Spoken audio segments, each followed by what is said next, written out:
예나 지금이나 사람들의 문제는 생각하기를 싫어합니다. 어느 정도로 싫어하는가? 지독하게 싫어합니다. 물리학자 아인슈타인이 이런 말을 했습니다. 깊이 생각한다는 것은 고된 중노동이다. 생각하는 사람들이 이렇게 부족한 것은 그것이 노동이기 때문에 그렇다. 여러분, 수많은 사람들이 오늘 어떻게 살아가는지 아십니까? 아무 생각 없이 삽니다. 지 마음대로 삽니다.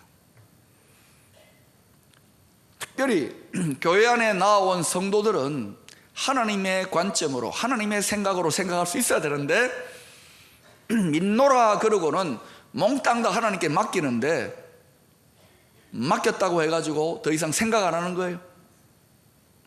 믿습니다.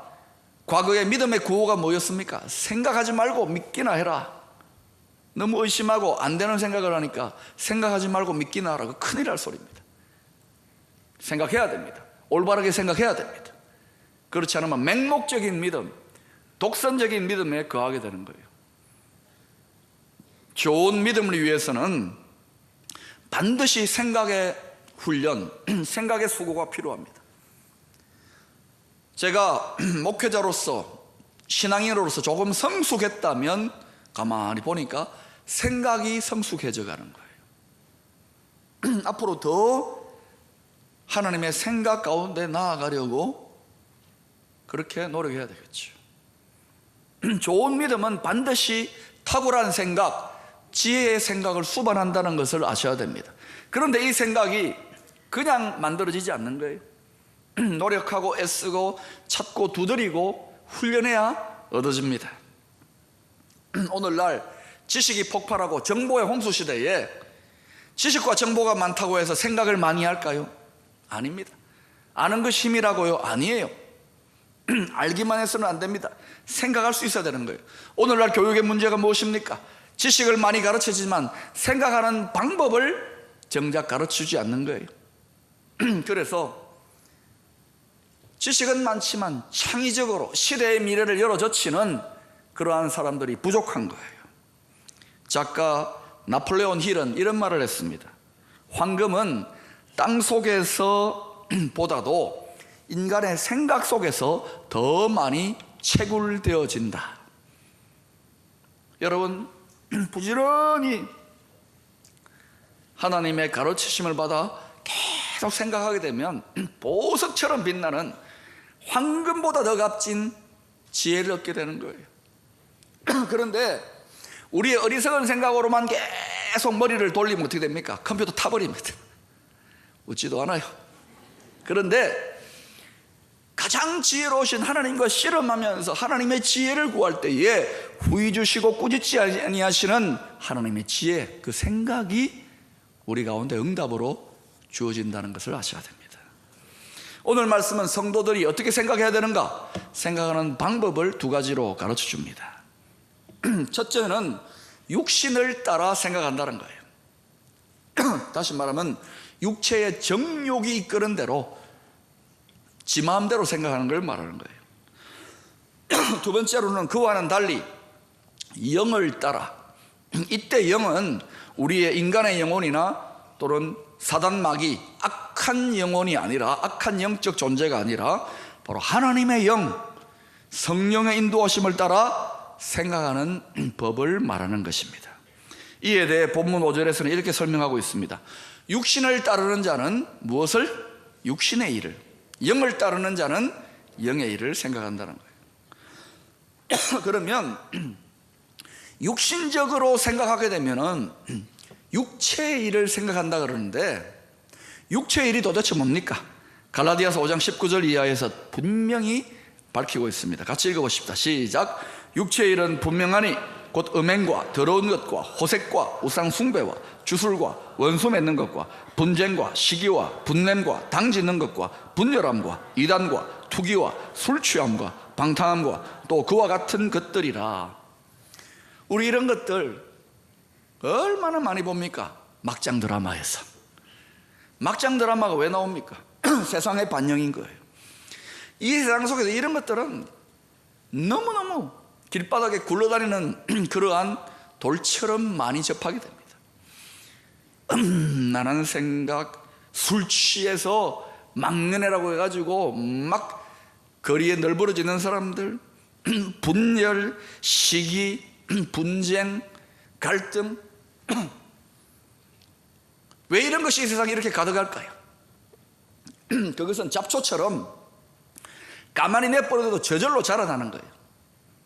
훨씬 더 많은 사람들이 육체적인 정욕의 방식, 육체를 따라 생각하기 때문에 이런 일들이 훨씬 더 많은 거예요.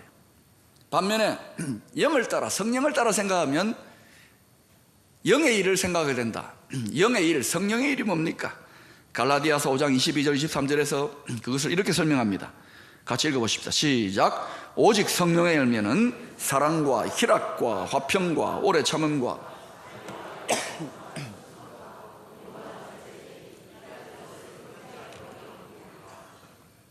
왜 이런 일들을 보는 것이 그렇게 힘들까요? 어려울까요? 이것은 이런 아름다운 덕목들, 이런 아름다운 생각들은 저절로 자라나지 않습니다. 우리 마음은 이미 황폐화됐기 때문에 부지런히 마음의 밭에 걸음을 주고 물을 주고 가지치기 하고 가꾸어야, 땀 흘려 수고해야.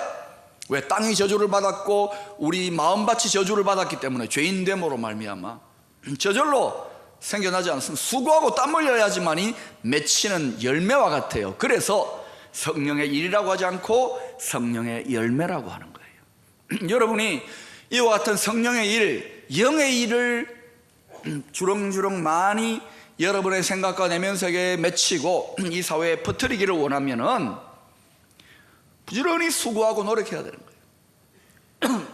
만델라가 감옥 속에서 그저 그냥 넋을 빼놓고 추록할 날만 기다린 게 아니라는 거예요. 부지런히 자신의 사상과 생각을 갈고 닦고 또 연단했다는 사실을 우리는 알 수 있는 것입니다. 그냥 되는 것은 없어요. 내버리는데 타고난 건 없어요. 죄인된 저주받은 마음밭인 거예요. 땅이 저주를 받은 것은 우리 마음밭이 마음의 땅이 저주를 받았기 때문에 그런 거예요. 자, 그런데 6절 말씀은 이 생각을 어떻게 하느냐에 따라서 엄청난 결과의 차이가 오는 것입니다. 육신의 생각은 사망이요. 이때 사망은 영원한 멸망을 말하는 거예요. 좀 더 적나라하게 이야기할까 지옥 가는 걸 말하는 거예요. 육신의 생각은 사망이요, 영의 생각은 생명과 평안. 이때 생명과 평안은 이 땅에서 잘 먹고 잘 사는 것만 의미하는 게 아니에요. 영원한 천국의 영생, 천국의 안식과 기쁨의 평안을 말하는 거예요. 자, 이 말은 육신의 생각을 따라가면은 마지막에 망한다, 이런 의미도 있겠지만은 이미 이 세상에서 육신의 정욕으로 마음대로 생각하는 그 자체가 사망의 심판에 처했다는 말인 거예요. 또 영의 생각 가운데 성령의 인도함을 받고 있는 그런 생각을 하고 있으면 그 자체가 이미 천국의 능력과 천국의 평안, 그 생명을 맛보는 상태라는 의미인 거예요. 여러분은 지금 어떤 상태에 있습니까? 잘 믿는다는 것은 그 성도의 생각이 하나님의 생각에 가까워지는 것을 말하는 거예요. 잘 믿는 사람은 생각이 성숙하고 탁월합니다. 여러분, 믿음에 열심이 있다고, 기도를 많이 한다고, 은사가 뛰어나다고, 지식이 많다고 신앙적으로 성숙한 그런 사람이 아닌 거예요. 고린도전서 3장에서 사도 바울은 고린도 성도들을 향하여 이렇게 책망했고 판단했습니다. 고린도 성도들은 성령의 은사가 그들을 통하여 성령의 능력이 막 나타나요. 하늘의 신령한 능력, 구원의 능력을 맛봤던 사람입니다. 잘 믿어보려고 열심을 내었던 사람입니다. 그런데 바울이 그들을 보고 너희가 아직도 영적으로는 어린아이들이야, 너희는 아직도 육신에 속한 자들이야 라고 이야기한 거예요. 왜요? 그 마음과 생각이 여전히 육신적으로 성령을 따라가지 아니하고 육신적인 그러한 방향으로 생각하기 때문에 사망의 일을 맺게 된 거예요. 육체의 일을 초래하게 된 거예요. 그래서 그들이 어때요? 시기하고 분쟁하고 다투고 싸웠던 거예요. 오늘날 한국 교회만이 아닙니다. 전 세계 교회가 세상 사람들 볼 때에 가장 주의해야 될 게 뭡니까? 시기하고 다투고 분쟁하는 거예요. 왜? 교회만큼 공동체성이 아주 뛰어난 그러한 종교적인 기관도 없습니다. 어느 기관도 교회처럼 수요 예배, 새벽 기도, 주일 예배, 또 여러 가지 소그룹 훈련, 이와 같은 공동체성이 이토록 강한 곳이 있습니까? 한번 보세요. 어디 1년에 한번 산에 가면 되는 그런 게 아니란 말입니다. 여기가 쉽지 않아요. 죄인된 우리가 같이 살게 될 때에 우리도 모르게 육체적 정욕의 생각이 나타나고 우리를 높이고 다른 사람을 정죄하면 당연히 시기하고 정죄하고 판단하고 질투하고 물고 뜯는 일이 일어나게 되는 거예요. 그것은 세상을 향하여 크게 외칩니다. 뭐라고요? 우리는 아직도 영적인 어린아이입니다. 우리는 아직도 육신에 속한 그리스도인입니다라고 자랑하는 거예요. 부끄럽고 수치스럽게 생각해야 되는 거예요. 정말 한 성도 한 성도가 영적으로 성숙하고, 물론 이건 불가능합니다. 왜? 믿음의 초입에 입문한 사람들은 어린아이들 아닙니까? 그러나 그 교회 지도자들이 신령한 성도, 성령을 따라 인도받는 하영인의 성도가 되면은 교회는 얼마든지 연약하고 분쟁하고 다툴 수 있지만 하나로 끌어안을 수 있는 그러한 힘이 있는 것이 하나님의 성령으로 하나 되는 교회인 줄로 믿습니다. 그러니 여러분, 예수를 믿고 믿음이 성장하고 성숙한다는 것의 핵심은 우리의 생각이 하나님을 닮아가고 생각이 탁월해지고 생각이 성장하는 걸 말하는 거예요. 그냥 세상의 책 읽고 세상의 지식을 쌓는다고 되는 게 아닙니다. 박사, 교수라고 하더라도 하나님과 씨름함으로, 믿음으로 씨름함으로 생각하는 방법을 터득하지 못하면은 지식만은 헛똑똑이가 되는 거예요. 그러나 하나님, 가장 지혜로우신 하나님과 씨름함으로 그 가르침을 받아서 생각하는 방법을 보혜사 성령님께 가르침을 받으면 탁월한 지혜의 사람이 되는 거예요. 예수님이 말씀하셨잖아요. 수고하고 무거운 짐진 인생들아, 너희가 수고하고 무거운 짐진 그러한 인생의 짐을 지고 밤낮으로 근심하고 염려하는 생각, 그런 마음에 시달리는구나. 너희 마음에 안식의 생각, 너희 마음에 평안의 생각을 주겠다. 어떻게 하면 되느냐? 나의 멍에를 메고 내게 배우라. 배우는 핵심이 뭡니까? 마음의 생각하는 방법을 배우는 거예요. 여러분이 아직도 예수를 믿은 지가 오래되는데 마음의 천국의 능력과 생명과 평안의 안식을 맛보지 못한다면 생각이 여전히 어리고 유치한 거예요. 종교적 열심만 내어서는 되는 게 아닌 거예요. 얼마나 우리가 고집이 센 줄 아십니까? 하나님은 계속해서 생각을 바꾸라고, 마음을 바꾸라고 도전하시고 가르치시는데도 불구하고 주일마다 생각을 바꾸라고 외치지만 여전히 많은 성도들은 자기 마음속에 있는 견고한 진을 품고 갑니다. 그리고 은혜 받았다고 합니다. 생각은 그대로예요.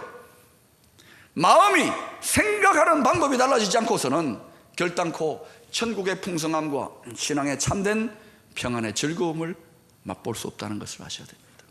생각이 성숙해져야 돼요. 여러분,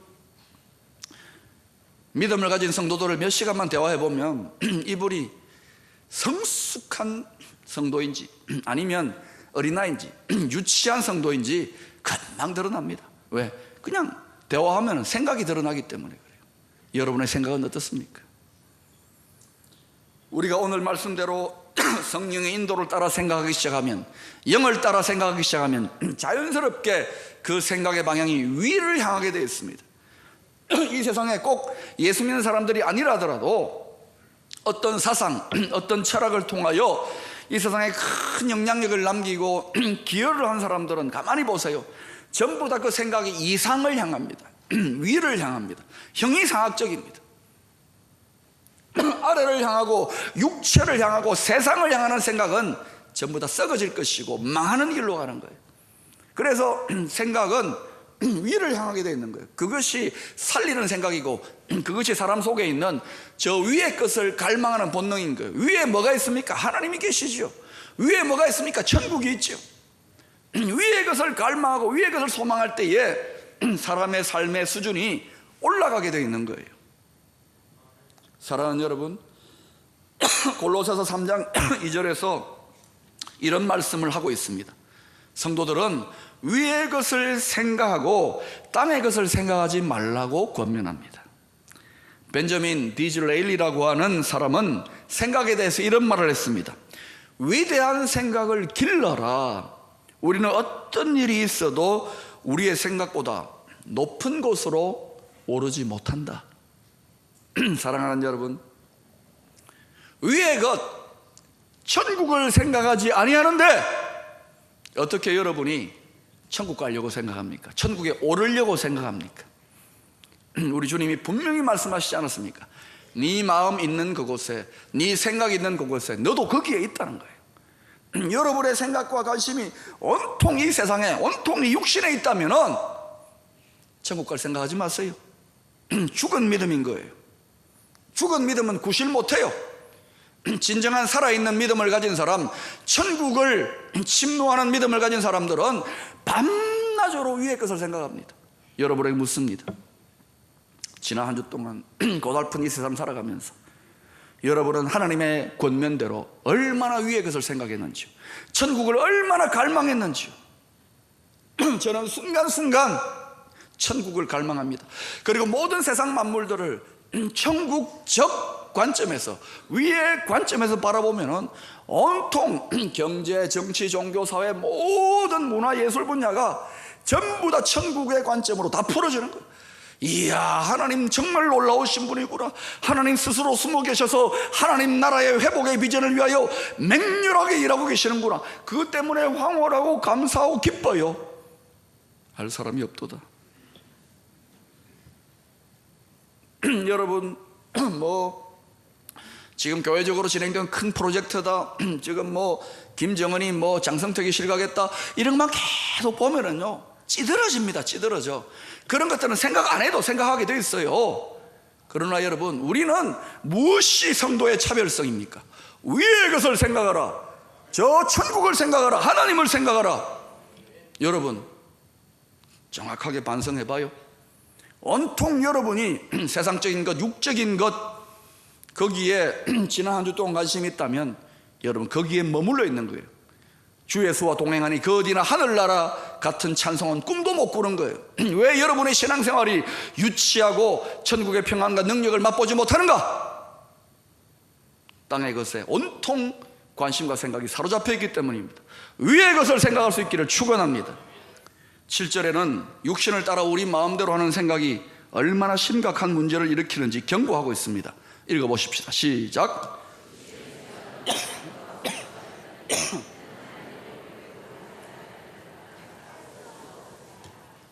여러분, 자기 고집대로 육체의 욕심, 육신이 시키는 대로 고집하면서 예수를 믿으면서도 그렇게 가면 어떻게 되느냐? 하나님과 원수가 돼요. 그리고 하나님의 법에 굴복하지도 않아요. 정말 성장하는 성도는요 순간순간 마음과 생각이 바뀌어집니다. 신앙생활 잘못하면 절대적인 구원의 믿음을 가졌다고 절대적으로 독선적이 됩니다. 그러면 절대적으로 망하는 길로 가는 거예요. 신앙생활의 90% 이상 전부 다 배우는 겁니다.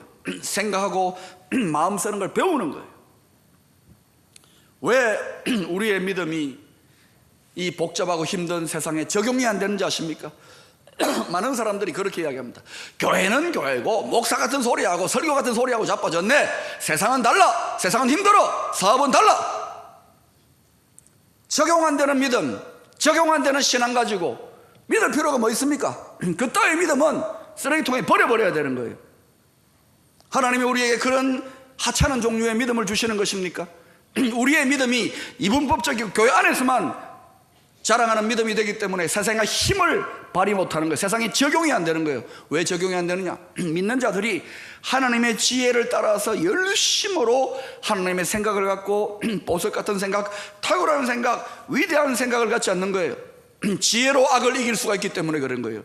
믿는 자들이 생각이 게으르고 믿는 자들이 생각하지 않기 때문에 그런 거예요. 이 세상에서 믿음을 갖고 살아간다는 것 쉽지 않습니다. 선과 악, 흑과 백이 이분법적으로 쫙 갈라져서 둘 중 하나만 선택하는 그런 세상이 아니라는 거예요. 만약 그렇다 그러면 선을 택하는 용기만 있으면 되고 백을 택하는 용기만 있으면 될 거예요. 용기만 갖고 안 되는 거예요. 믿음의 열정만 갖고 되는 게 아닌 거예요. 지혜가 필요한 거예요. 그래서 우리 주님도 제자들을 세상으로 보내실 때에 비둘기처럼 순결하고, 그 다음 뭐가 있어요? 뱀같이 지혜로우라는 거예요. 지혜가 필요한 거예요. 지혜가 뭡니까? 분별할 수 있어야 되는 거예요. 이 세상은 왜 지혜의 분별이 필요한가? 선과 악이 섞여 돌아갑니다. 흙과 백이 섞여 돌아갑니다. 알곡과 가라지가 섞여서 돌아가요. 주님 다시 오셔서 모든 악과 모든 흙과 모든 가라지를 솎아낼 때까지는 섞여서 돌아가요. 그래서 순결할 뿐만 아니라 믿음에 열심히 있을 뿐만 아니라 지혜가 연단되어져야 되는 거예요. 야고보 사도는 말했습니다. 후히 주시고 꾸짖지 아니하시는 하나님께 구하라. 그래야만 지혜가 임한다는 거예요. 사랑하는 여러분, 하나님의 가장 위대한 지혜 중에 지혜의 작품이 뭔지 아십니까? 그것을 묵상할 때마다 저는 이야, 정말 황홀하고 하나님 대단하십니다. 찬양 안 할 수가 없어요. 왜? 세상 사람들이 보기에는 어리석고 미련하고 비천하고 멸시를 받는 십자가를 통하여서 온 세상 우주 만물과 인간들의 타락한 영혼을 구원하기 위하여 설계하신 거예요. 세상 사람들 보기에는 십자가의 길이 미련하고 어리석고 비천해 보이는 길이지만 그 속에 구원을 얻게 하는 하나님의 능력이 있는 거예요. 그래서 저는 십자가를 자랑합니다. 성도는 십자가 속에서 하나님의 지혜를 봐야 되는 거예요. 고린도전서 1장 25절에 이런 말씀을 하고 있습니다. 하나님의 어리석음이 사람보다 지혜롭고, 하나님이 어리석어 보입니까? 사람보다 지혜로워요. 하나님의 약하심이 사람보다 강한 거예요. 예수님이 비참하게 무력하게 십자가에 못 박혀 죽었다고요? 예수님 십자가에 못 박힌 거 어리석고 미련해 보인다고요? 그렇게 세상을 혁명할 수 있느냐고요? 마르크스나 엥겔스나 레닌이 세상을 뒤집어 보자고 인간적인 방법으로 하나님 나라를 끌어내려 보려고 했을 때에 어떻게 되었습니까? 지옥이 땅에서 올라오지 않습니까? 하나님 잘하고 계신 거예요. 십자가를 자랑하셔야 돼요. 그리고 그 주님께서 우리에게 말씀하시잖아요. 하나님의 탁월한 삶의 방식, 자기 십자가를 지고 나를 따라오라고. 왜냐? 여러분, 예수를 믿고도 너무 믿지 마라, 십자가 지지 마라, 싸게 믿어라. 여러분, 그것이 바로 미련한 생각인 거 아세요? 그것이 바로 어리석은 생각인 거 아세요? 자기 십자가를 지고 가는 신앙생활, 어리석고 바보 같고 희생하는 것 같지만 거기에 하나님의 지혜가 있어요. 세상이 바뀌어져 주님 오시고 우리가 소망하는 저 영원한 천국의 실상이 일어나게 될 때에 어떤 일이 일어날까요? 자기 십자가를 지는 사람은 어떤 일이 일어날까요? No cross, no crown. 십자가 없는 사람은 영광의 면류관도 없는 거예요. 부끄러운 구원을 얻는 거예요. 요리조리 잔깨 부리며 미꾸라지처럼 빠져나가는 것이 지혜로운 처세라고요? 세상적이에요. 육적이에요. 어린아이 같아요. 왜 우리가 하나님 말씀인 성경을 읽고 날마다 묵상합니까? 왜 하나님 앞에 날마다 쉬지 않고 기도합니까? 왜 예배를 드리고 교회에 나와 성도들과 교제합니까? 우리 믿음이 독선적이고 주관에 빠지지 아니하고 생각을 절차 탁마하고 하나님과 의논하고 지혜로우신 하나님께 지혜를 공급하기 위한 거예요. 생각을 훈련하고 생각을 객관화시키고 진리로 생각을 다듬어서 세상으로 나아가기 위한 거예요. 여러분, 자녀를 보면 그 부모가 어떤 분인지를 알게 될 겁니다. 친구를 보면 그 친구가 어떤 사람인지를 알게 돼요. 왜? 대화하고 영향을 받고 생각에 영향을 받기 때문에. 세상 사람들이 교회를 바라보고 성도들을 바라볼 때에 우리가 믿는 하나님 아버지가 어떤 분인지를 생각해야 될 거 아닙니까? 물고 뜯고 싸우고 어리석고 미련하고 독선적인데, 그러면 너가 아버지는 독선적이고 미련하고 어리석구나, 하나님의 영광을 가리지 말자고요. 부지런히 생각하는 거 쉽지 않습니다. 많은 사람들이 감사하게도 생각하지 않아요. 이러한 시대에 21세기는 분명히 한국 교회와 이 민족을 향한 하나님의 경륜과 비전이 열립니다. 열방 가운데 하나님의 영적인 리더십을 발휘하기 위한다면 어리석고 미천한 믿음 가운데 있지 말고 지혜의 사람이 될 때까지 절차 탁마하심으로 하나님의 영광을 크게 올려드리는 만델라 같은 믿음의 사람 될 수 있기를 축원합니다. 기도하겠습니다.